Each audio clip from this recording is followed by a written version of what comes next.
పర్యావరణ అంశాలలో మనము ఇప్పుడు పర్యావరణ చట్టాల గురించి, వన్యప్రాణుల సంరక్షణ ఒప్పందాల గురించి, పర్యావరణ పరిరక్షణకు సంబంధించినటువంటి వివిధ విధానాల గురించి మనం మాట్లాడుకుందాము. ముందుగా పర్యావరణ పరిరక్షణ కోసము రూపొందించబడినటువంటి చట్టాలు ఏమున్నాయో మనం మాట్లాడుకుందాం. పర్యావరణ పరిరక్షణ చట్టాలు ఎప్పుడు ఏర్పాటు చేయబడినాయి? వివిధ రకాల చట్టాలు పర్యావరణ పరిరక్షణ కోసము రూపొందించబడినాయి. అందులో మొదటిది నేషనల్ ఫారెస్ట్ పాలసీ. ఈ నేషనల్ ఫారెస్ట్ పాలసీ మనకు 1952 సంవత్సరంలో ఏర్పాటు చేయబడినది. 1952లో ఏర్పాటు చేయబడినటువంటి ఈ నేషనల్ ఫారెస్ట్ పాలసీ ఏ అంశాన్ని ప్రధానంగా ఫోకస్ చేసింది? నేషనల్ ఫారెస్ట్ పాలసీలో ప్రధానంగా ఫోకస్ చేయబడినటువంటి అంశం ఏంటంటే, అడవులు 33% ఉండాలి. అంటే ఏ భౌగోళిక ప్రాంతం తీసుకున్నా, అంటే ఏ దేశం తీసుకున్నా, ఏ రాష్ట్రం తీసుకున్నా, ఏ ఖండం తీసుకున్నా మనకి అడవులు 33% ఉండాలనేటువంటి ఒక నిబంధన ఉంది. కానీ ఇక్కడ మన దేశానికి సంబంధించినటువంటి అంశాన్ని పరిశీలించినట్లయితే, ఈ నేషనల్ ఫారెస్ట్ పాలసీలో 33% అడవుల విస్తీర్ణ జరగాలి, అడవులు ఉండాలి అనేటువంటి నిబంధన చేర్చబడింది. కావున నేషనల్ ఫారెస్ట్ పాలసీ చాలా ముఖ్యమైనదని చెప్పాలి. తెలంగాణ రాష్ట్రమే కావచ్చు, లేదా ఇతర రాష్ట్రాలలో తప్పనిసరిగా అడవులు 33% ఉండాల్సిందే. అది నేషనల్ ఫారెస్ట్ పాలసీలో చేర్చబడినటువంటి ప్రధాన అంశం. ఇక రెండవది wild life protection act. Wild life protection act అంటే వన్యప్రాణుల సంరక్షణ చట్టము. ఈ వన్యప్రాణుల సంరక్షణ చట్టము మనకి 1972 సంవత్సరములో రూపొందించబడినది. 1972 సంవత్సరంలో రూపొందించబడినటువంటి వన్యప్రాణుల సంరక్షణ చట్టంలో మనం ప్రధానంగా గ్రహించాల్సింది ఏంటంటే, వన్యప్రాణులను సంరక్షించాలి. వివిధ రకాల వన్యప్రాణులు వేటాడబడుతున్నాయి. ఈ వివిధ రకాల వన్యప్రాణులు వేటాడబడడం వల్ల అవి అంతరించిపోతున్నాయి. తద్వారా పర్యావరణములో మార్పులు సంభవిస్తున్నాయి. కాబట్టి వన్యప్రాణుల సంరక్షణ అనేది చాలా ముఖ్యమైనటువంటి అంశంగా పరిగణించి మన భారత ప్రభుత్వము 1972లో ఈ చట్టాన్ని తీసుకురావడం జరిగింది. ఇక 1973 సంవత్సరంలో మనకి టైగర్ ప్రాజెక్ట్ వచ్చింది. వాస్తవంగా మన భారతదేశంలో తెల్లపులి అనేది అంతరించిపోయినటువంటి ఒక జాతి.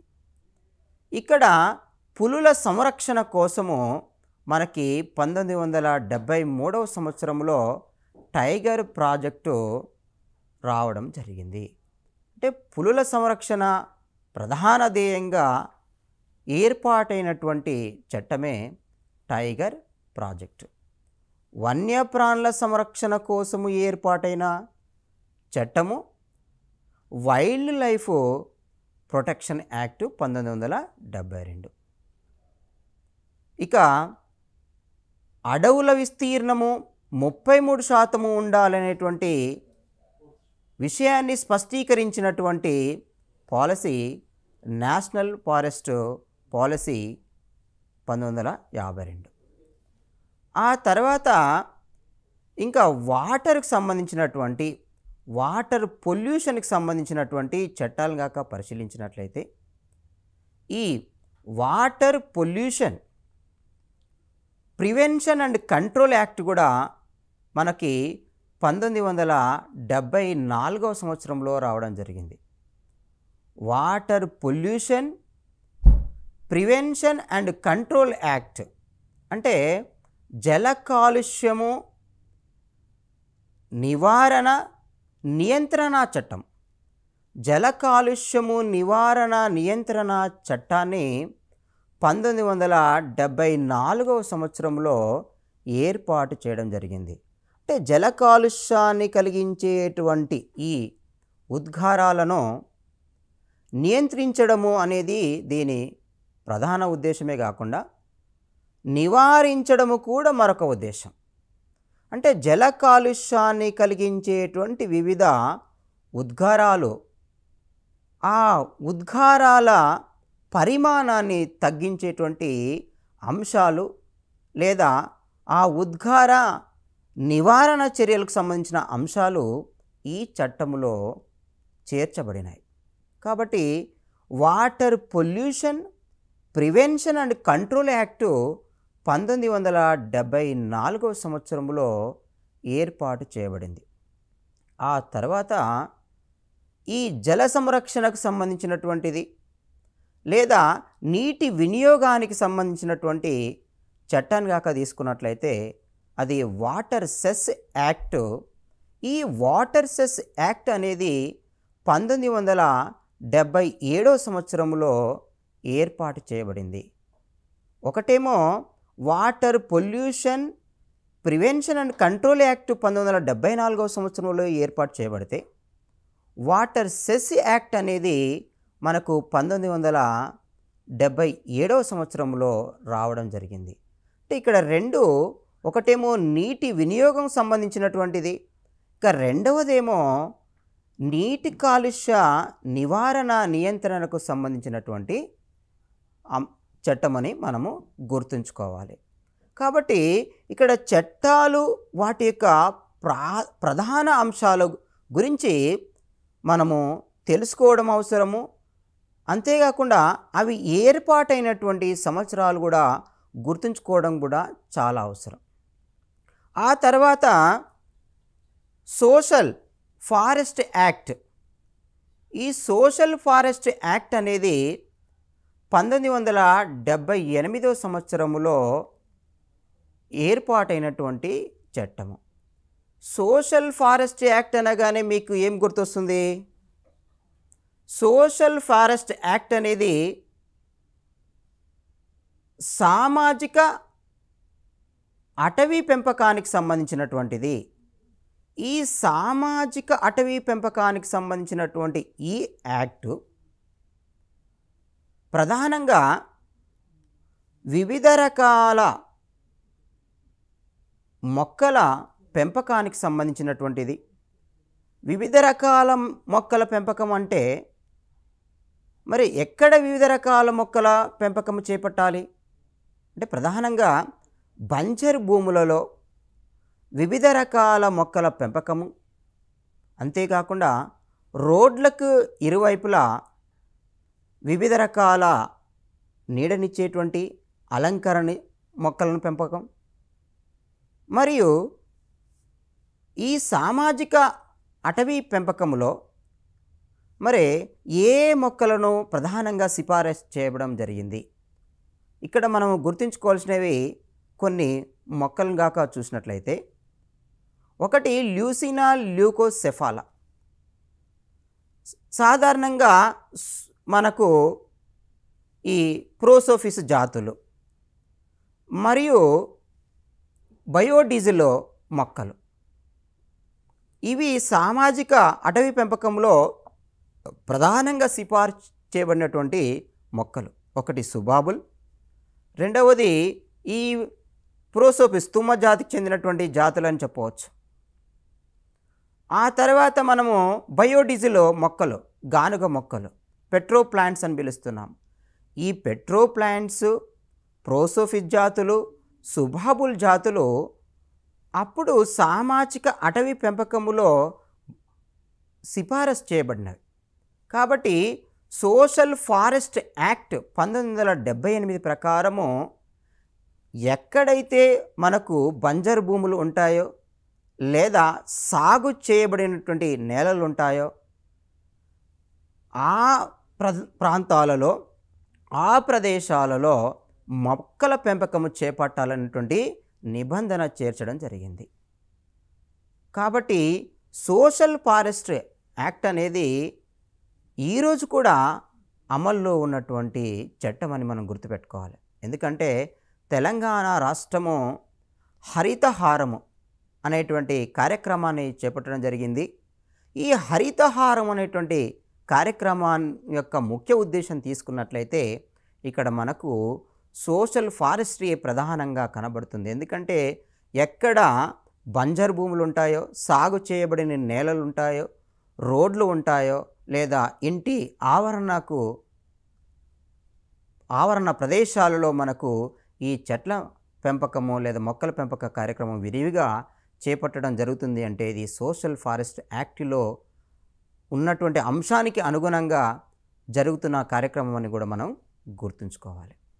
ఇక పర్యావరణ పరిరక్షణ చట్టం, ఎన్విరాన్మెంటల్ ప్రొటెక్షన్ యాక్ట్, ఇది 1986 సంవత్సరంలో రూపొందించబడినటువంటి చట్టము. ఎన్విరాన్మెంటల్ ప్రొటెక్షన్ యాక్ట్, పర్యావరణ పరిరక్షణ చట్టము, ఇది 1986 సంవత్సరములో రూపొందించబడినటువంటి చట్టం అంటున్నాం. ఈ 1986లో రూపొందించబడినటువంటి ఈ చట్టములో ప్రధానంగా పేర్కొనబడినటువంటి అంశాలు ఏమున్నాయి? మనకు పర్యావరణ పరిరక్షణ అనగానే మనకు తెలుసు వివిధ అంశాలు మనకు వస్తాయి. కానీ ఇక్కడ వివిధ అంశాలు అంటే అవి భౌమ కాలుష్య నియంత్రణ నివారణ అంశాలే కావచ్చు, జల కాలుష్య నివారణ నియంత్రణ అంశాలే కావచ్చు, వాయు కాలుష్య నివారణ నియంత్రణ అంశాలే కావచ్చు. మొత్తం మీద ఈ ఎన్విరాన్మెంటల్ ప్రొటెక్షన్ యాక్ట్ 1986 అనేది చాలా ప్రత్యేకించబడినటువంటి చట్టము. అంతేకాకుండా ఈ పర్యావరణ పరిరక్షణకు ప్రధానంగా ఉపయోగపడుతున్నటువంటి చట్టంగా కూడా మనము పరిగణించాలి. ఇది 1986 సంవత్సరములో వచ్చినటువంటి చట్టం.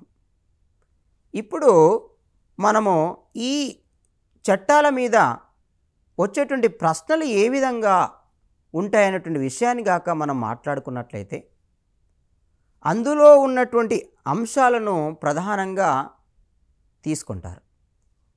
ఉదాహరణగా ఒక ప్రశ్నను మనం విశ్లేషించుకున్నట్లయితే అడవుల విస్తీర్ణము 33% ఉండాల్సిందేనని స్పష్టీకరించినటువంటి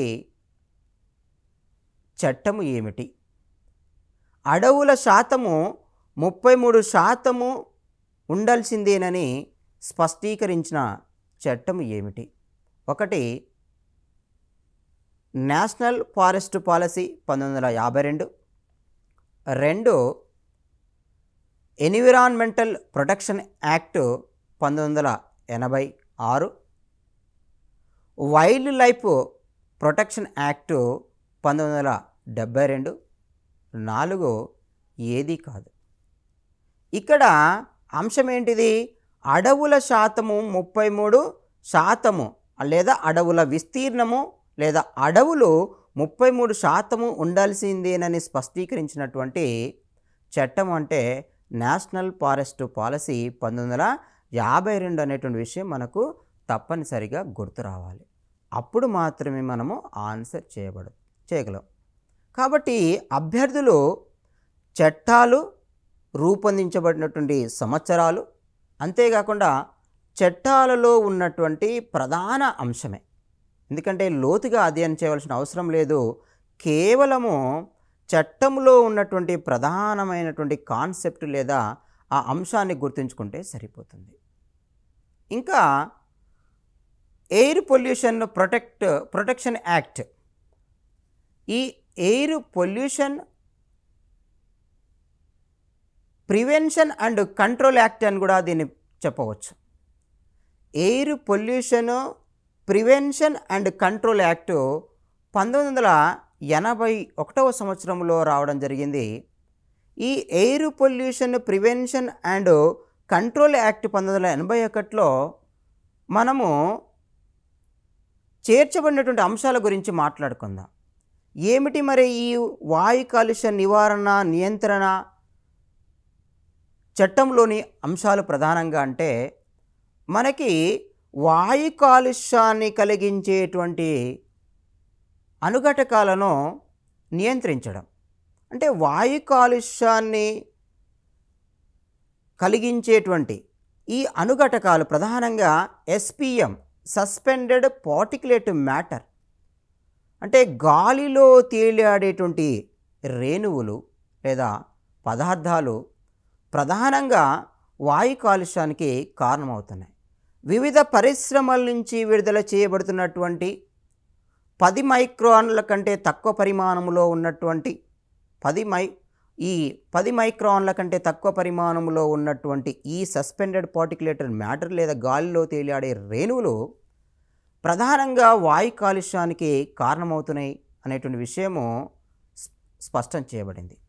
అంటే వాటి యొక్క నియంత్రణ, వాటి యొక్క నివారణ అంశాల గురించి ఈ చట్టములో పేర్కొనబడింది. కాబట్టి అభ్యర్థులు పర్యావరణ కాలుష్య నివారణ నియంత్రణ చట్టంలో ఈ సస్పెండెడ్ పార్టికులేట్ మ్యాటర్ లేదా సింపుల్గా గాలిలో తేలియాడేటువంటి రేణువుల ఉద్గారాలను విడుదల చేసేటువంటి లేదా ఉద్గారాలంటే ఈ విడుదల చేసేటువంటి పరిశ్రమలను నియంత్రించడం అనేది ఈ చట్టంలో పేర్కొనడం జరిగింది. అంటే ఇక్కడ ఏవైతే ఈ SPMను విడుదల చేస్తున్నాయో వాటిని ఇందులో పేర్కొనడం జరిగింది. ఇక ప్రశ్న ఎలా వస్తుంది? వాయు కాలుష్యము ఒకటి మనకు చట్టం వచ్చింది, జల కాలుష్యం మీద మనకు చట్టం వచ్చింది, వన్యప్రాణుల సంరక్షణ మీద మనకు చట్టం వచ్చింది, తర్వాత ఫారెస్ట్ మీద ఒక పాలసీ వచ్చింది. ఇక్కడ ఫారెస్ట్ పాలసీ, వన్యప్రాణుల చట్టము, tiger project, next water pollution prevention and control act, air pollution prevention and control act, ఈ అంశాల గురించి మనకు తెలవడం జరిగింది. ఈ అంశాలలో మరి ఎలాంటి ప్రశ్న ఇస్తారు జనరల్గా అంటే జతపరిచేటువంటి ప్రశ్నలు కూడా అప్పుడప్పుడు ఇస్తుంటాడు మనకు. ఈ జతపరిచే ప్రశ్నలు ఎలా ఉంటాయి అంటే, ఈ క్రింది వానిలో సరికాని జతను గుర్తించుము, ఈ క్రింది వానిలో సరికాని జతను గుర్తించమనిచ్చి, 1 national forest policy 1952, 2 environmental protection act 1981, 3 wild life protection act 1972, 4 tiger project 1973. ప్రశ్న ఏమిటి? ఈ క్రింది వానిలో సరికాని జతను గుర్తించుము. మరి ఇందులో సరికానిది ఏంటిది? ఎన్విరాన్మెంటల్ ప్రొటెక్షన్ యాక్టు 1981 ఇచ్చాము, అది సరికానిది. మరి ఎప్పుడది? 1986. ఇక్కడ నేషనల్ ఫారెస్ట్ పాలసీ 1952 కరెక్టే, వైల్డ్ లైఫ్ ప్రొటెక్షన్ యాక్ట్ 1972 కరెక్టే, నెక్స్ట్ టైగర్ ప్రాజెక్టు 1973 కరెక్టే. మరి సరికాని జత ఏంటంటే పర్యావరణ పరిరక్షణ చట్టము లేదా ఎన్విరాన్మెంటల్ ప్రొటెక్షన్ యాక్టు 1981 తప్పు అనేటువంటి విషయం మనము గుర్తించాలి. అంటే ఈ సంవత్సరాలు చట్టాలు అనేది కూడా ఇక్కడ ముఖ్యమైనటువంటి విషయాన్ని మనము గుర్తుంచుకోవాలి. మనము ఇప్పటి వరకు national forest policy 1952, wildlife protection act 1972, tiger project 1973, water pollution prevention and control act 1974, water cess act 1977, అలాగే మనకు air pollution prevention and control act 1978, air pollution prevention and control act 1981, environmental protection act 1986 గురించి మాట్లాడుకోవడం జరిగింది. ఇప్పుడు biodiversity protection act, biodiversity protection అంటే జీవ వైవిధ్య సంరక్షణ చట్టము 2002 గురించి మాట్లాడుకుందాం. ఇక్కడ జీవ వైవిధ్య సంరక్షణ చట్టము 2002లో ఏర్పాటు చేయబడింది. మనకు ఈ జీవ వైవిధ్యం సంరక్షణ అవసరము గురించి మనం ఇంతకుముందే మాట్లాడుకున్నాం. జీవ వైవిధ్యము ఎక్కడైనా ఉండాలి అంటే మనకి వివిధ రకాల జీవుల సంరక్షణ బాధ్యత ఉండాలి. ఒక ప్రాంతంలో ఎక్కువ రకాల జాతులు ఆవాసం చేసినట్లయితే ఆ ప్రాంతంలో జీవ వైవిధ్యము అధికంగా ఉన్నట్లు. కాబట్టి జీవ వైవిధ్య సంరక్షణ ప్రధానంగా ఈ పర్యావరణ సమతుల్యతకు తోడ్పడుతుంది. పర్యావరణ సమతుల్యత కాపాడబడాలంటే జీవ వైవిధ్యాన్ని మనము తప్పకుండా సంరక్షించాలనేటువంటి ఉద్దేశంతో ఇక్కడ జీవ వైవిధ్య సంరక్షణ చట్టము 2002 ఏర్పాటు చేయబడింది. ఆ తర్వాత నేషనల్ గ్రీన్ ట్రిబ్యునల్ కూడా ఏర్పాటు చేయడం జరిగింది. ఈ నేషనల్ గ్రీన్ ట్రిబ్యునల్ అంటే ఎందుకు అంటే ఇక్కడ ప్రధానంగా ఇక్కడ మనం గుర్తుంచుకోవాల్సింది ఏంటంటే ఈ నేషనల్ గ్రీన్ ట్రిబ్యునల్ ఏర్పాటులో మన పర్యావరణాన్ని పరిరక్షించాలంటే ప్రధానంగా వన్యప్రాణుల సంరక్షణతో పాటుగా మనకి ఈ వృక్ష సంపద సంరక్షణ కూడా చాలా అవసరం. అందుకే ఇక్కడ పర్యావరణము హరితయుతంగా ఉన్నట్లయితే మనకి ప్రధానంగా వివిధ రకాల జీవులు సంరక్షించబడతాయి. అందుకోసమే నేషనల్ గ్రీన్ ట్రిబ్యునల్లో మనకి ప్రధానంగా పేర్కొనబడింది ఏంటంటే వివిధ రకాల వృక్ష సంపదకు సంరక్షణ అవసరము. ఈ వృక్ష సంపద సంరక్షణ జరిగినట్లయితేనే మనకి వివిధ రకాల జీవుల సంరక్షణ లేదా వాటి మనుగడ సులభమవుతుంది అన్నటువంటి దృక్పథంతో ఈ నేషనల్ గ్రీన్ ట్రిబ్యునల్ను ఏర్పాటు చేయడం జరిగింది. ఇవి ఈ ఎన్విరాన్మెంటల్ యాక్ట్స్కి సంబంధించినటువంటి అంశాలు. అంటే పర్యావరణ చట్టాలలో పేర్కొనబడినటువంటి వివిధ అంశాల గురించి మనము మాట్లాడుకోవడము జరిగింది. ఇంకా పర్యావరణ పరిరక్షణకు సంబంధించినటువంటి ఉద్యమాలు ఏమున్నాయి అంటే ఎన్విరాన్మెంటల్ ప్రొటెక్షన్ మూమెంట్స్. పర్యావరణ నష్టం జరుగుతుంది. ఈ పర్యావరణ నష్టము వాటిల్లకుండా ఉండాలి అంటే జరగకుండా ఉండాలి అంటే ఏమి రకాల చట్టాలు అవసరమో ఆ చట్టాల గురించి మనం మాట్లాడుకున్నాం. ఇప్పుడు పర్యావరణ పరిరక్షణ కోసం వచ్చినటువంటి ఉద్యమాల గురించి మాట్లాడుకుందాం.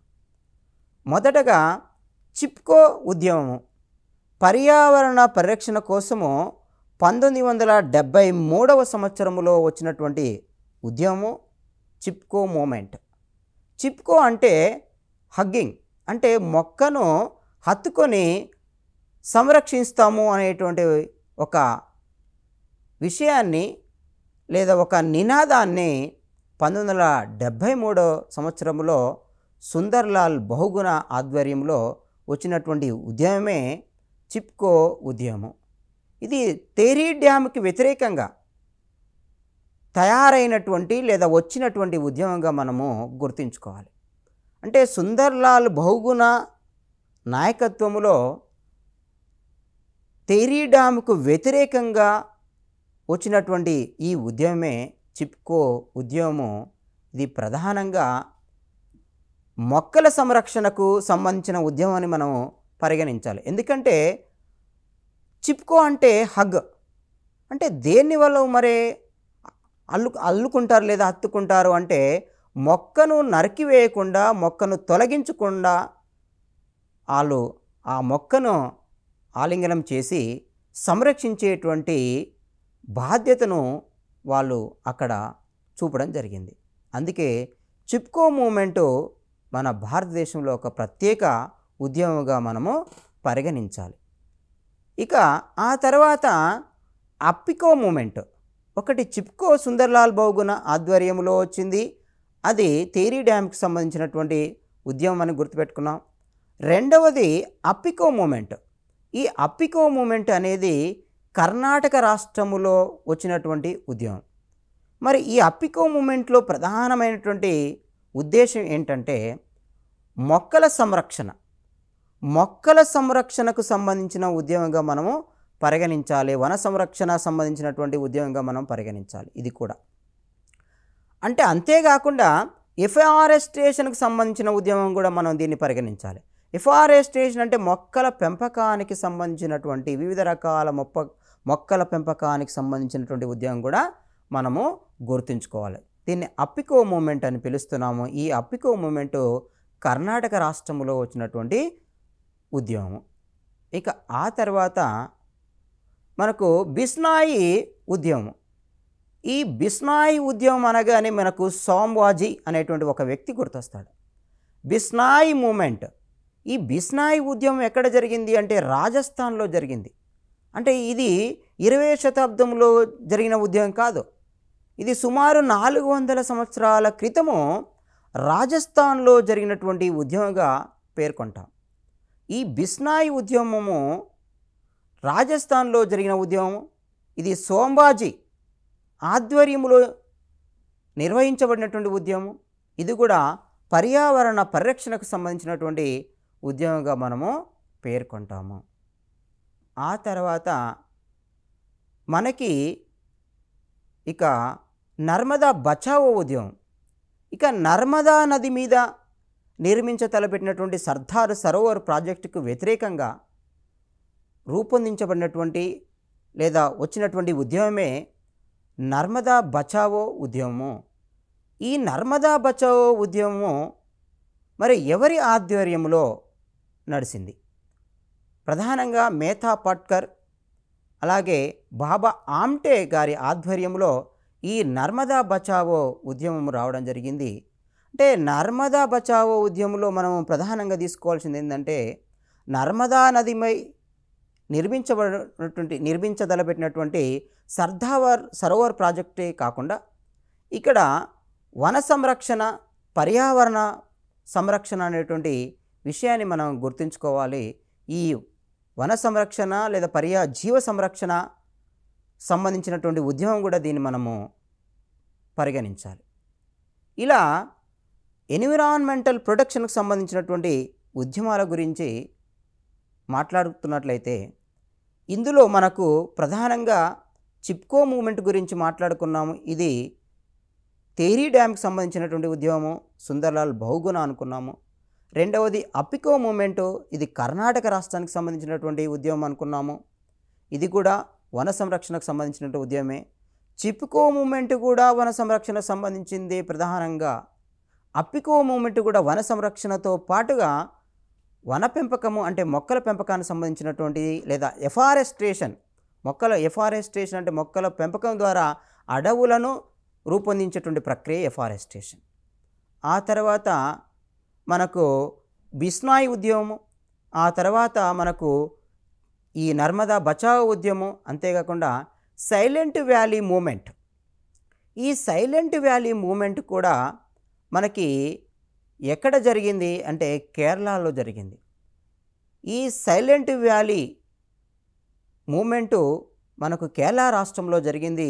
ఈ కేరళ రాష్ట్రంలో కూడా ఈ కుతిపుజ నది మీద పెట్టినటువంటి ఈ డ్యాముకు వ్యతిరేకంగా జరిగినటువంటి ఉద్యమంగా మనం పేర్కొంటాము.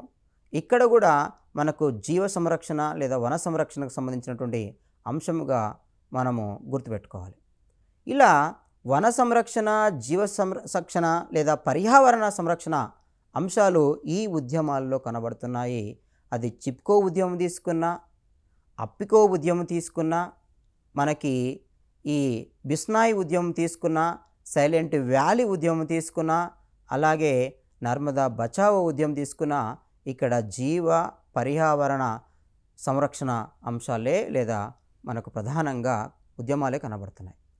ఇక్కడ ఈ పర్యావరణ పరిరక్షణకు సంబంధించిన ఉద్యమాల మీద మరి వచ్చేటువంటి ఒక ప్రశ్న గురించి మనం మాట్లాడుకుందాం. పర్యావరణ పరిరక్షణ మీద వచ్చిన ఉద్యమం సంబంధించి సరి అయినది అంటాడు.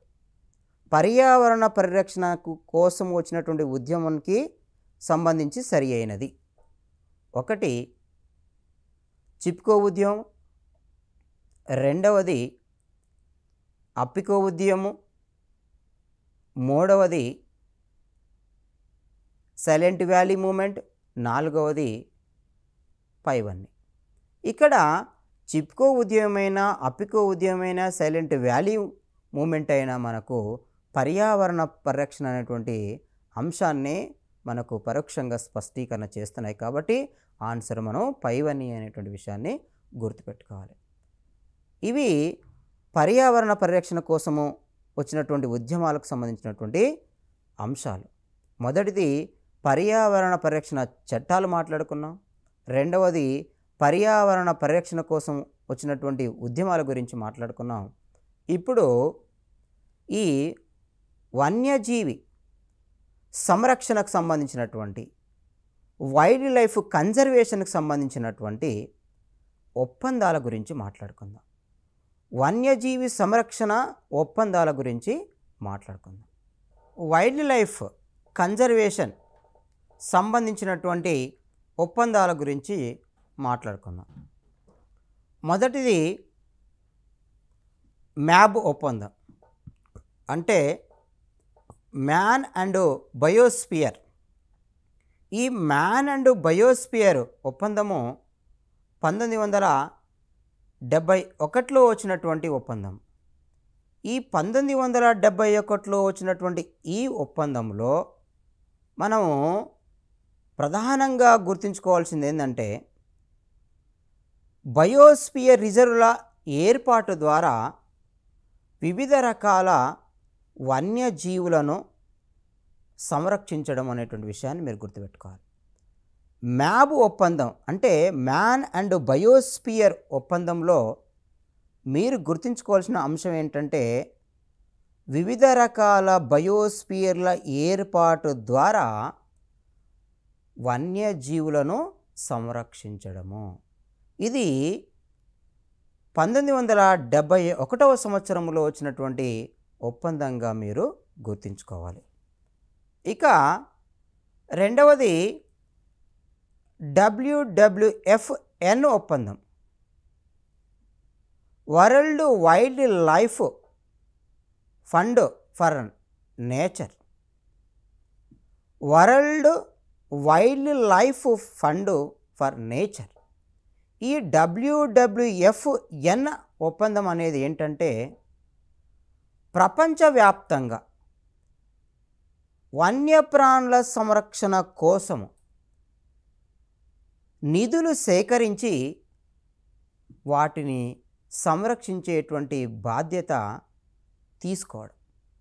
అంటే world wild life fund for నేచర్లో మరి ఏ అంశం ప్రధానంగా పేర్కొనబడింది అంటే దీని ప్రధాన ఉద్దేశం ఏంటంటే ప్రపంచవ్యాప్తంగా మనకి అంతరించిపోతున్నటువంటి వన్యజీవులను సంరక్షించడం కోసము, నిధుల సేకరణ చేసి వాటిని సంరక్షించే బాధ్యత చేపట్టడం. ఇది 1961లో వచ్చినటువంటి ఒప్పందంగా మనము గుర్తుంచుకోవాలి. ఇక ఇతర ఒప్పందాలు తీసుకున్నట్లయితే, మరి ఇతర ఒప్పందాలు అంటే మనకు 1975లో వచ్చినటువంటి సైట్స్ ఒప్పందమే కానీ, ఆ తర్వాత వచ్చినటువంటి రంసార్ ఒప్పందమే కానీ, ఈ భాను ఒప్పందమే కానీ, నెక్స్ట్ మనకు సిబిడి ఒప్పందమే కానీ, ఈ కన్వెన్షన్ ఆన్ బయోలాజికల్ డైవర్సిటీ, ఈ కన్వెన్షన్ ఆన్ బయోలాజికల్ డైవర్సిటీని మనము సిబిడి ఒప్పందం అని పిలుస్తాం. అంటే బయోలాజికల్ డైవర్సిటీ అంటే ఇంతకుముందే మాట్లాడుకున్నాం, జీవ వైవిధ్య పరిరక్షణ చట్టము 2002 సంవత్సరంలో వచ్చింది అని మాట్లాడుకున్నాం. ఇక్కడ కూడా convention on biological diversity CBD ఒప్పందంలో మనం ప్రధానంగా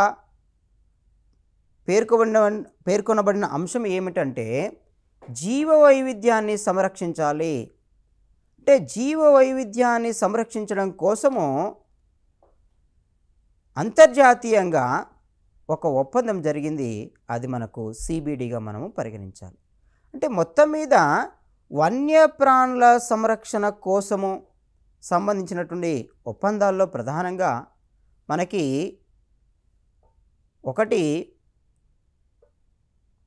సైట్స్ ఒప్పందం అనుకుంటున్నాం, రెండవది WWFN ఒప్పందం అనుకుంటున్నాము, సిబిడి ఒప్పందం అనుకుంటున్నాము, బాను ఒప్పందం అనుకుంటున్నాము, మ్యాన్ అండ్ బయోస్పియర్ ఒప్పందం అనుకుంటున్నాము. ఈ ఒప్పందాలన్నీ వన్యప్రాణుల సంరక్షణకు సంబంధించినటువంటి విషయాన్ని మనము గుర్తుంచుకోవాలి. ఇవి అంతర్జాతీయంగా వన్యప్రాణుల సంరక్షణ కోసము వచ్చిన ఒప్పందాలుగా మనము గుర్తుంచుకోవాలి. అంతేకాకుండా ఈ అన్ని ఒప్పందాల పైన మన భారత ప్రభుత్వం సంతకం చేయడం కూడా జరిగింది. అంటే అంతర్జాతీయ వన్యప్రాణుల సంరక్షణకు సంబంధించినటువంటి ఒప్పందము అది సిబిడి అయినా, అంతర్జాతీయంగా వన్యప్రాణుల సంరక్షణ సంబంధించిన ఒప్పందమే, మ్యాన్ అండ్ బయోస్పియర్ ఒప్పందమైన అంతర్జాతీయంగా వన్యప్రాణుల సంరక్షణ సంబంధించిన ఒప్పందమే, అలాగే WWFN అయినా అది సేకరణ మరియు సంరక్షణ సంబంధించిన ఒప్పందమే, సైట్స్ అయినా వన్యప్రాణుల సంరక్షణకు సంబంధించినటువంటి ఒప్పందమే. మీకు తెలుసు, సరిహద్దు ప్రాంతాల్లో, దేశాల సరిహద్దు ప్రాంతాల్లో ఉన్నటువంటి ఈ వన్యప్రాణుల సంరక్షణ కోసం కూడా ఈ సైట్స్ మనకు ప్రయత్నం చేస్తుంది. అంతేకాకుండా వన్య జాతులను వాణిజ్య వ్యాపారాల కోసము ఉపయోగించకూడదు, వాటి యొక్క ఉత్పత్తులను విక్రయించకూడదు అనేటువంటి అంశం కూడా ఆ సైట్స్లో మనకు పేర్కొనడం జరిగింది. ఎందుకంటే అంతరించిపోతున్నటువంటి జాతుల సంరక్షణ కోసము వచ్చినటువంటి ఒప్పందంగా మనము అక్కడ దాన్ని గుర్తుపెట్టుకోవాలి. కాబట్టి ఈ ఒప్పందాలన్నీ, అది సైట్స్ ఒప్పందమే కావచ్చు, బాను ఒప్పందమే కావచ్చు, సిబిడి ఒప్పందమే కావచ్చు, మ్యాబు ఒప్పందమే కావచ్చు, WWFN ఒప్పందమే కావచ్చు, ఈ అన్ని ఒప్పందాలన్నీ అంతర్జాతీయంగా వన్యప్రాణుల సంరక్షణ కోసం వచ్చిన ఒప్పందాలుగా మనము గుర్తుంచుకోవాలి. ఇది చాలా ముఖ్యమైనటువంటి అంశంగా మనం ఈ పర్యావరణ పరిరక్షణలో మనం గుర్తుంచుకోవాల్సిన అవసరం ఉన్నది. ఇక ఇక్కడ ప్రశ్న ఏ రకంగా వస్తుంది? ప్రశ్న ప్రధానంగా జతపరిచేటువంటి ప్రశ్న అవకాశం ఉన్నది. ఏమిటి ఆ ప్రశ్న? రంసార్ ఒప్పందము చిత్తడి నేలల సంరక్షణకు ఒకటి, రెండవది సైట్స్ ఒప్పందము అంతరించిపోతున్న జాతుల ఉత్పత్తుల విక్రయాల నిరోధక ఒప్పందం, 3 మ్యాన్ అండ్ బయోస్పియర్ ఒప్పందము అంటే వన్యప్రాణుల సంరక్షణ ఒప్పందం, జీవ సంరక్షణ ఒప్పందం 4 పైవన్నీ. ఇక్కడ క్రింది వానిలో సరి అయిన జతను గుర్తించుమనేటువంటి ప్రశ్న ఇచ్చి 1 రంసార్ ఒప్పందము చిత్తడి నేలల సంరక్షణ, 2 మ్యాన్ అండ్ బయోస్పియర్ల ఏర్పాటు, 3 సైట్స్ ఒప్పందము అంతర్జాతీయంగా అంతరించిపోతున్నటువంటి జాతుల ఉత్పత్తుల విక్రయ నిరోధ ఒప్పందము 4 పైవన్నీ. ఈ క్రింది వానిలో సరి అయిన జతను గుర్తించము. ఈ 3 సరి అయినవే కాబట్టి ఆన్సరు 4వది పైవన్నీ అనేటువంటి విషయాన్ని మీరు గుర్తుపెట్టుకోవాలి. కాబట్టి ఇక్కడ క్రింది వానిలో సరి అయిన జతను గుర్తించమని ఒక ప్రశ్న వస్తుంది. ఇంకా రెండవది సరికాని జతను గుర్తించమనేటువంటి ఇంకో ప్రశ్న కూడా రావచ్చు. ఏమిటా సరికాని అంశము? ఈ క్రింది వానిలో సరికాని అంశము. ఇక్కడ సరికాని అంశం అనగానే 1 రంసార్ ఒప్పందము అంతరించిపోతున్న జాతుల సంరక్షణ, 2 బయోస్పియర్ల ఏర్పాటు మ్యాబ్, 3 జీవవైవిధ్య సంరక్షణ సిబిడి, 4 ఏది కాదు. సరికాని జతను ఇక్కడ సరికాని అనగానే రంసార్లో మనకు సరికాని అంశం ఇవ్వడం జరిగింది కాబట్టి సరికాని అనగానే అక్కడ మనకు రంసార్ ఒప్పందము గుర్తు రావాలి. ఇవి ఒప్పందాలకు సంబంధించినటువంటి అంశాలు. ఇక భారతదేశంలో వన్యప్రాణుల సంరక్షణ కోసము వచ్చినటువంటి కార్యాచరణ పథకం ఏంటంటే national board for wildlife action plan వచ్చింది. National board for wildlife action plan వచ్చింది. ఈ యాక్షన్ ప్లాన్ దేనికి సంబంధించినటువంటిది అంటే వైల్డ్ లైఫ్ ప్రొటెక్షన్కి సంబంధించినటువంటి యాక్షన్ ప్లాన్. అంటే వన్యప్రాణుల సంరక్షణ కోసము మన భారతదేశంలో 2002వ సంవత్సరంలో ఈ కార్యాచరణ పథకం national board on wild life protection action plan అనేది ఒకటి రావడం జరిగింది. ఈ ప్రొటెక్షన్ యాక్షన్ ప్లాన్లో ప్రధానంగా వన్యజీవుల సంరక్షణకు సంబంధించినటువంటి రక్షిత ప్రాంతాలు ఏర్పాటు చేయడం జరిగింది. ఈ 730 రక్షిత ప్రాంతాలలో మనకి బయోస్పియర్లు ఉన్నాయి, నేషనల్ పార్క్స్ ఉన్నాయి, సాంక్చరీలు ఉన్నాయి, అంతేకాకుండా వివిధ రకాల సంరక్షణ కేంద్రాలు కూడా ఏర్పాటు చేయడం జరిగింది. ఈ సంరక్షణ కేంద్రాల్లో దేనిలో భాగంగా ఏర్పాటు చేయబడినాయి అంటే ఈ national board for wildlife ప్రొటెక్షన్కి సంబంధించినటువంటి వైల్డ్ లైఫ్ కన్జర్వేషన్కి సంబంధించినటువంటి యాక్షన్ ప్లాన్లో భాగంగానే మన భారతదేశంలో ఈ రక్షిత ప్రాంతాలు ఏర్పాటు చేయడం జరిగింది. అంటే ప్రొటెక్షన్ లేదా కన్జర్వేషన్ సెంటర్స్ ఏర్పాటు చేయడం జరిగింది. ఈ కన్జర్వేషన్ సెంటర్కి సంబంధించినటువంటి డేటా ముందుగా వన్యప్రాణుల సంరక్షణ కోసము భారతదేశంలో ఏర్పాటైనటువంటి ఈ చట్టము ఎవరి అధ్యక్షత కొనసాగుతుంది అనేటువంటి ఒక అంశం మీకు గుర్తు రావాలి. ఈ వన్యప్రాణుల సంరక్షణ కోసం ఏర్పాటైన చట్టము ఎప్పుడైనా మన దేశంలో ప్రధానమంత్రి అధ్యక్షతన కొనసాగుతుంది.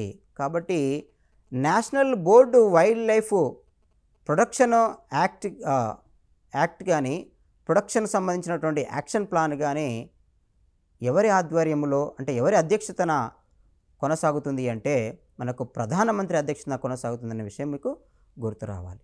పర్యావరణ పరిరక్షణ చట్టాలు, వన్య జీవ సంరక్షణ ఒప్పందాలు గురించి మాట్లాడుకున్నాము.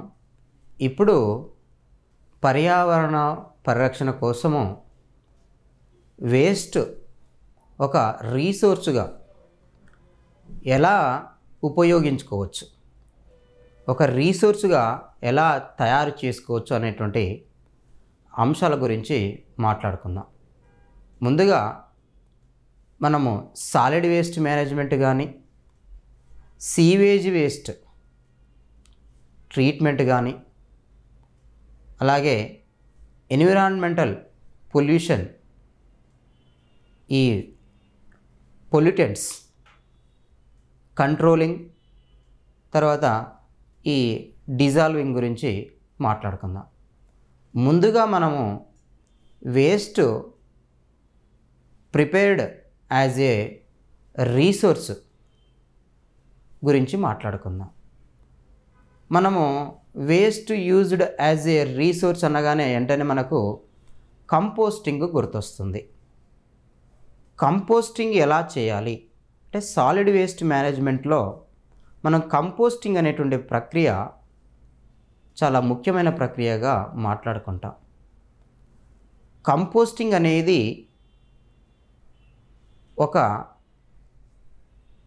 ఎరువు తయారీకి ఉపయోగపడేటువంటి ఒక ప్రక్రియ. అంటే వివిధ రకాల వ్యర్థ పదార్థాలను మనము ఒక చోట చేర్చి వాటిని సూక్ష్మజీవుల సహాయముతో ఉపయోగపడేటువంటి ఎరువుగా మార్చేటువంటి ప్రక్రియనే కంపోస్టింగ్. కంపోస్టింగ్లో మనం ఏం చేస్తున్నామంటే, సూక్ష్మజీవుల ఉపయోగం జరిగింది. వ్యర్థ పదార్థాలన్నింటినీ ఒక చోట డంపు చేసి వాటిలో ఉన్నటువంటి కర్బన పదార్థాన్నంతా, సంక్లిష్టమైనటువంటి కర్బన పదార్థాన్నంతా విచ్ఛిన్నం చేసేటువంటి ప్రక్రియ సూక్ష్మజీవుల చేత చేయబడింది. తద్వారా ఆ వ్యర్థ పదార్థం అంతా మనకు ఉపయోగపడేటువంటి పదార్థముగా సూక్ష్మజీవుల ప్రక్రియ ద్వారా జరిగింది. కాబట్టి కంపోస్టింగ్ అనేది ఒక వేస్ట్ పదార్థాన్ని రీసోర్స్ పదార్థంగా మార్చడానికి ఉపయోగపడేటువంటి ఒక ప్రక్రియ అని చెప్పాలి. తర్వాత వర్మీ కంపోస్టింగ్ ప్రక్రియ. ఈ వర్మీ కంపోస్టింగ్ ప్రక్రియలో మనం గమనించాల్సింది ఏంటంటే, వానపాములను ఉపయోగించి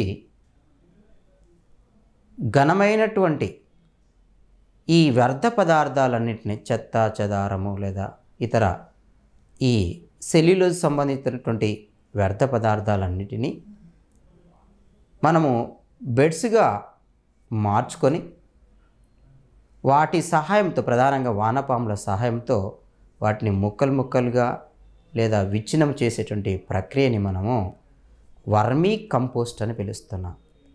వర్మీ కంపోస్ట్లో జరిగేది ఏంటంటే, ఈ ఘనమైనటువంటి వ్యర్థ పదార్థాలన్నీ విచ్ఛిన్నము వానపాముల చేత చేయబడిన తర్వాత ఒక ఎరువు ఉత్పత్తిగా మనము పరిగణించాలి, పేర్కొనాలి. కాబట్టి వర్మీ కంపోస్ట్ అనేది ఒక రకంగా సేంద్రియ ఉపయోగపడేటువంటి ఎరువు ఉత్పత్తి తయారీ విధానంగా మనము పరిగణించాలి. ఇది ఒక రకంగా వేస్ట్ మేనేజ్మెంట్, తర్వాత ఈ ఎరువు తయారీ ప్రక్రియ కూడా మనం పరిగణించాలి. ఆ తర్వాత బయోగ్యాస్ ప్రక్రియ. బయోగ్యాస్ ప్రక్రియలో మనం ప్రధానంగా గమనించాల్సింది ఏంటంటే, ఇక్కడ కూడా గేదెలు పేడలో సాధారణంగా ఈ మిథనోజెనిక్ బ్యాక్టీరియా ఉంటుంది. అది సాధారణంగా అవాయి అంటే ఆక్సిజన్ లేని పరిస్థితుల్లో ఆ పేడను కుళ్ళింపచేసి బయోగ్యాస్ను ఉత్పత్తి చేస్తుంది. అయితే కేవలము బయోగ్యాస్ అనేది ఆవు పేడ ద్వారానే కాకుండా మనము ఈ చెత్త పదార్థము నుంచి కూడా, డొమెస్టిక్ వేస్టేజ్ నుంచి కూడా అందులో ఉన్నటువంటి సెల్యులోజ్ను విచ్ఛిన్నము చేయడం ద్వారా, అంటే సూక్ష్మజీవుల చేత, మిథనోజెనిక్ బ్యాక్టీరియాల చేత విచ్ఛిన్నము చేయడం ద్వారా కూడా మనం బయోగ్యాస్ను ఉత్పత్తి చేయవచ్చు అనే విషయము తెలుసుకుంటున్నాం. కాబట్టి బయోగ్యాస్ ఉత్పత్తి కేవలం పేడ నుంచే కాకుండా మనకు సెల్యులోజ్ సంబంధించినటువంటి ఈ వ్యర్థ పదార్థాల నుంచి కూడా చేయవచ్చు అనే విషయము తెలిసింది. కాబట్టి ఈ భౌమ కాలుష్యాన్ని కూడా మనం ఈ రకంగా నివారించవచ్చు. మనము కంపోస్టింగ్ గురించి మాట్లాడుకున్నాం, వర్మీ కంపోస్ట్ గురించి మాట్లాడుకున్నాం, బయోగ్యాస్ గురించి మాట్లాడుకున్నాం.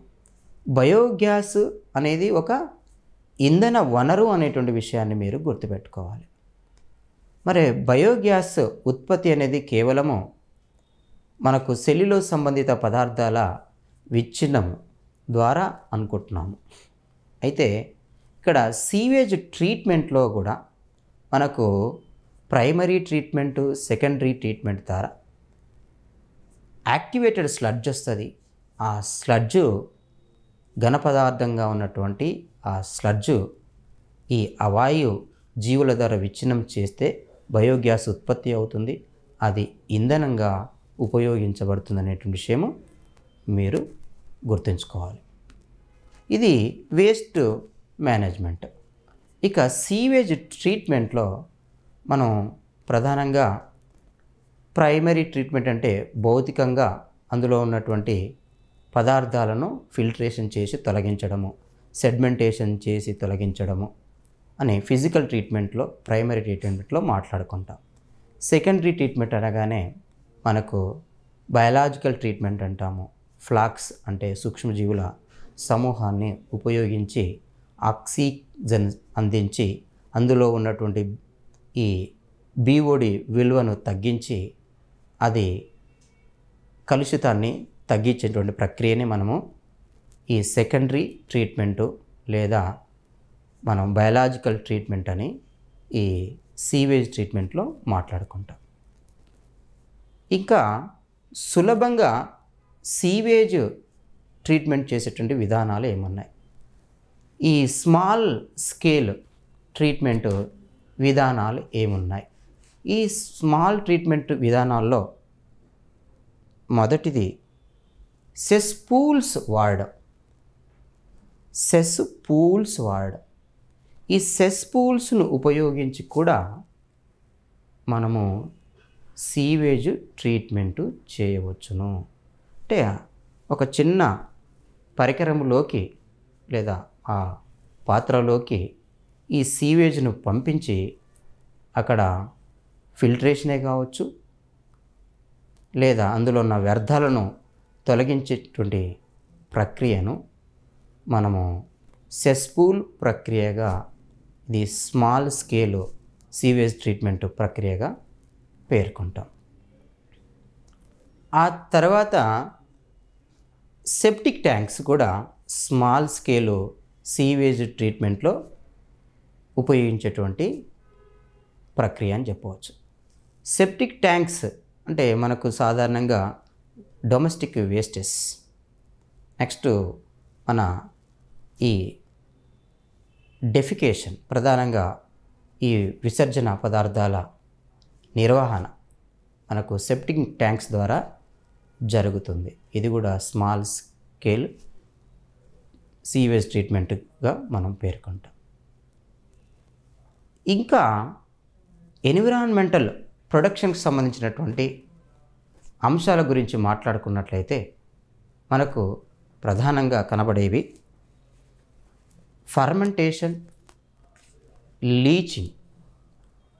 ఫర్మెంటేషన్ అంటే మనకి ఈ స్లడ్జ్, యాక్టివేటెడ్ స్లడ్జే కావచ్చు లేదా ఒక స్లడ్జ్లో ఉన్నటువంటి కర్బన పదార్థాన్ని మనము సూక్ష్మజీవులను ఉపయోగించి వాటిలో ఉన్నటువంటి కర్బన పదార్థాన్నంతా కుళ్ళింపచేసి విచ్ఛిన్నం చేసి అక్కడ ఒక ఇథనాల్ ఉత్పత్తికి కూడా వాడుకోవచ్చు.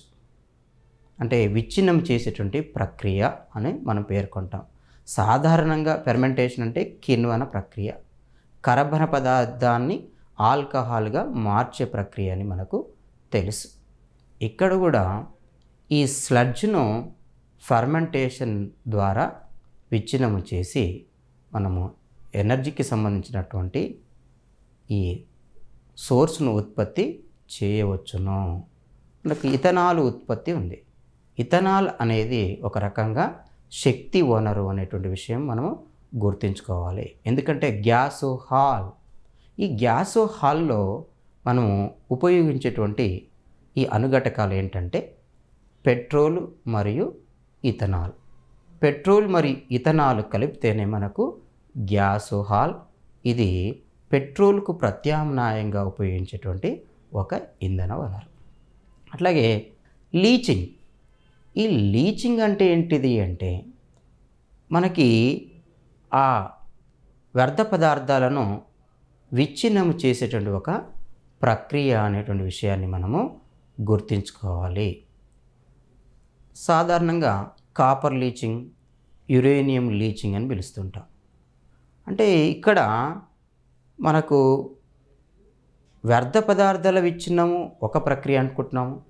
రెండవది మనము ఈ రాతి ఉపరితలం లేదా రాతి వెదరింగ్ ప్రక్రియ ద్వారా శైథిల్యం చెంది చిన్న చిన్నటువంటి రేణువులుగా మారితే మనము దాన్ని మృతిక ఏర్పడేటువంటి విధానంగా కూడా పేర్కొంటాం. ఇక్కడ కాపరు సంబంధించినటువంటి ఆ రా మెటీరియల్ను సూక్ష్మజీవులు విచ్ఛిన్నం చేయడం ఫలితంగా మనం కాపర్ను సేకరించవచ్చు. యురేనియం సంబంధించినటువంటి ఈ రా మెటీరియల్ను విచ్ఛిన్నం చేయడం ద్వారా యురేనియం సంబంధించినటువంటి లీచింగ్ అని పేర్కొంటాం. అంటే సూక్ష్మజీవుల ద్వారా ఒక లీచింగ్ ఉపయోగించుకున్నట్లయితే మనము ఈ విస్ఫోటనాలు జరగకుండా, వాయు కాలుష్యము జరగకుండా ఈ లీచింగ్ ప్రక్రియ తోడ్పడుతుందనే విషయాన్ని ఇక్కడ మనం గుర్తుపెట్టుకోవాలి. ఇంకా ఇతర పర్యావరణ పరిరక్షణకు సంబంధించినటువంటి ప్రక్రియల గురించి మాట్లాడుకున్నట్లయితే ఒకటి బయోడిగ్రేడేషన్. ఈ బయోడిగ్రేడేషన్ అంటే ఇక్కడ ఏం అర్థమవుతుంది? బయోడిగ్రేడేషన్ ఆఫ్ హైడ్రోకార్బన్స్ అనుకోవచ్చు. అంటే పెట్రోల్ సంబంధిత పదార్థాలు కానీ ఇతర పదార్థాలు, కార్బన్ సంబంధిత పదార్థాల్లో మనకు హైడ్రోకార్బన్లు ఉంటాయి. ఈ బయోడిగ్రేడేషన్ అంటే సూక్ష్మజీవులను ఉపయోగించి ఒక విచ్ఛిన్నం కాని పదార్థాన్ని మనము విచ్ఛిన్నం చేసి దాని యొక్క కలుషిత స్థాయిని, తీవ్రతను తగ్గించినట్లయితే దాన్ని బయోడిగ్రేడేషన్ అని పిలుస్తాం. అంటే జీవుల చేత ఆ వ్యర్థ పదార్థాలను విచ్ఛిన్నం చేయించేటువంటి ఒక ప్రక్రియ బయోడిగ్రేడేషన్. తర్వాత మనకి బయోడిగ్రేడేషన్ ఆఫ్ జీనోబయాటిక్స్. జీనోబయాటిక్స్ అంటే సాధారణంగా ఇవి విచ్ఛిన్నము కాని కలుషిత పదార్థాలని పిలుస్తాం. అంటే మానవుల చేత ఉత్పత్తి చేయబడినటువంటి ఈ కలుషితం కాని వ్యర్థ పదార్థాలని మనము జీనోబయాటిక్స్ అంటాం. ఉదాహరణకు చెప్పాలంటే పెస్టిసైడ్స్, ఇవి జీనోబయాటిక్స్కి ఉదాహరణ.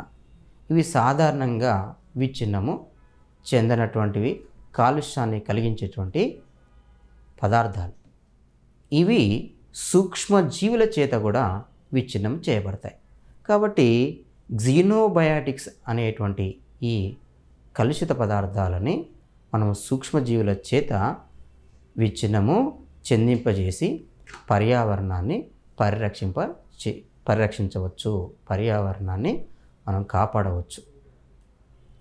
ఇలా జీనోబయాటిక్స్, బయోడిగ్రేడేషన్ గురించి మనము పర్యావరణ పరిరక్షణ కార్యక్రమాల్లో భాగంగా మాట్లాడుకున్నాం. అంటే పర్యావరణ పరిరక్షణ కార్యక్రమాల్లో భాగంగా మనం కంపోస్టింగ్ గురించి మాట్లాడుకున్నాం, వర్మీ కంపోస్ట్ గురించి మాట్లాడుకున్నాం, తర్వాత బయోగ్యాస్ ఉత్పత్తి గురించి మాట్లాడుకున్నాం, తర్వాత లీచింగ్ గురించి మాట్లాడుకున్నాం. దాన్ని మైక్రోబియల్ లీచింగ్ అని పిలుస్తున్నాము. తర్వాత ఈ సెప్టిక్ ట్యాంక్స్ అంటే వేస్ట్ మైక్రో సీవేజ్ ట్రీట్మెంట్లో భాగంగా, స్మాల్ స్కేల్ సీవేజ్ ట్రీట్మెంట్లో భాగంగా మనము ఈ సెప్టిక్ ట్యాంక్స్ ఉపయోగం గురించి మాట్లాడుకున్నాం. ఆ తర్వాత బయోడిగ్రేడేషన్ గురించి మాట్లాడుకున్నాం. ఆ తర్వాత మనము ఈ జీనోబయాటిక్స్ డిగ్రేడేషన్ గురించి మాట్లాడుకున్నాం. ఇప్పుడు ముఖ్యంగా బయో అగ్మెంటేషన్ అంటే ఈ వ్యర్థ పదార్థాలని సూక్ష్మజీవులను ఉపయోగించి విచ్ఛిన్నము చేసేటువంటి ఒక ప్రక్రియ. అంటే ఈ సూక్ష్మజీవులు ఏం చేస్తాయంటే బయోడిగ్రేడేషన్ అనేటువంటి ప్రక్రియను ఉత్ప్రేరితం చేస్తాయి, ప్రారంభిస్తాయి.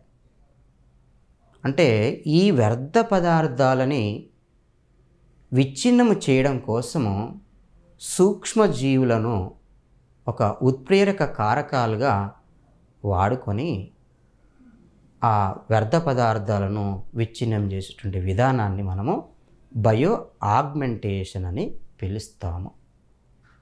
నెక్స్ట్ బయోఫిల్ట్రేషన్. ఈ బయోఫిల్ట్రేషన్ అంటే ఇది ఒక సాంకేతికమైనటువంటి విధానంగా పేర్కొంటాం. అంతేకాకుండా సూక్ష్మజీవులు ప్రధానంగా బ్యాక్టీరియా చేత ఏవైతే విచ్ఛిన్న పదార్థాలు ఉన్నాయో, ప్రధానంగా కర్బన కానీ అకర్బన విచ్ఛిన్న పదార్థాలని విచ్ఛిన్నం చేసేటువంటి ప్రక్రియను ప్రేరేపించడమే ఈ బయోఫిల్ట్రేషన్. అంటే ఈ కర్బన అకర్బన బాష్పశీల సంబంధిత పదార్థాలు బ్యాక్టీరియా చేత విచ్ఛిన్న చేయించబడడం, దీన్ని మనం బయోఫిల్ట్రేషన్ అని పిలుస్తున్నాం. అంటే ఎలా అంటే బ్యాక్టీరియాలో ఉన్నటువంటి ఒక స్పష్టమైనటువంటి ప్లాస్మిడ్లు ఆ పదార్థాలకు సంబంధించినటువంటి ఎంజైమ్లను ఉత్పత్తి చేయడంలో పాల్గొని వాటిని విచ్ఛిన్నం చేసేటువంటి ప్రక్రియలో పాల్గొంటాయి. ఇది బయోఫిల్ట్రేషన్కి సంబంధించినటువంటి విషయం. ఇక చివరగా మనకు మైక్రోబియల్ ప్లాస్టిక్ అంటే మనకు కెమికల్ ప్లాస్టిక్ గుర్తొస్తుంది, న్యాచురల్ ప్లాస్టిక్ గుర్తొస్తుంది. అంటే మైక్రోబియల్ ప్లాస్టిక్ ఎలా తయారవుతుంది? ఈ వ్యర్థ పదార్థాల విచ్ఛిన్నంలో కొన్ని సూక్ష్మజీవులు పాల్గొంటాయి. ఈ సూక్ష్మజీవులు వ్యర్థ పదార్థాల విచ్ఛిన్నంలో పాల్గొని వాటిని పాలీబీటా హైడ్రాక్సీ బిటరేట్గా మార్చేస్తాయి. ఈ పిహెచ్బి అని పిలుస్తున్నాం వీటిని. ఈ పాలీహైడ్రాక్సీ బ్యూటరేట్లే మనకు మైక్రోబియల్ ప్లాస్టిక్ అని పిలుస్తున్నాము. ఈ మైక్రోబియల్ ప్లాస్టిక్ అనేది కెమికల్ ప్లాస్టిక్ ప్రత్యామ్నాయంగా ఉపయోగించినట్లయితే మనకి ఈ కాలుష్య ప్రభావాన్ని తగ్గించవచ్చు. అంటే మైక్రోబియల్ ప్లాస్టిక్ అనేది ప్లాస్టిక్ తయారీకి ఒక రా మెటీరియల్ని మీరు గమనించాలి. ఇక వ్యర్థ పదార్థాల నుంచి కర్బన పదార్థాలను లేదా ఆర్గానిక్ యాసిడ్స్ను ఉత్పత్తి చేసేటువంటి విధానం కూడా ఉంది. అది కాలుషిత కారకాలను తగ్గించేటువంటి ప్రక్రియ అని కూడా చెప్పవచ్చు. వ్యర్థ పదార్థాల నుంచి సూక్ష్మజీవులను ఉపయోగించి మనము ఈ బ్యూటరిక్ ఆమ్లాన్ని కానీ, ఎస్టిక్ ఆమ్లాన్ని కానీ, సిట్రిక్ ఆమ్లాన్ని కానీ, ప్రొపియోనిక్ ఆమ్లాన్ని కానీ తయారు చేయవచ్చు. ఇథనాల్ను కానీ తయారు చేయవచ్చు. కాబట్టి వ్యర్థ పదార్థాల నుంచి సూక్ష్మజీవుల చేత మనము ఈ కర్బన ఆమ్లాలను లేదా ఆర్గానిక్ యాసిడ్ను ఉత్పత్తి చేయడం వల్ల కూడా మనం పర్యావరణ కాలుష్యాన్ని తగ్గించవచ్చు. ఇది పర్యావరణ కాలుష్యాన్ని తగ్గించడానికి ఉపయోగిస్తున్నటువంటి వివిధ ప్రక్రియలకు సంబంధించినటువంటి వివరణ.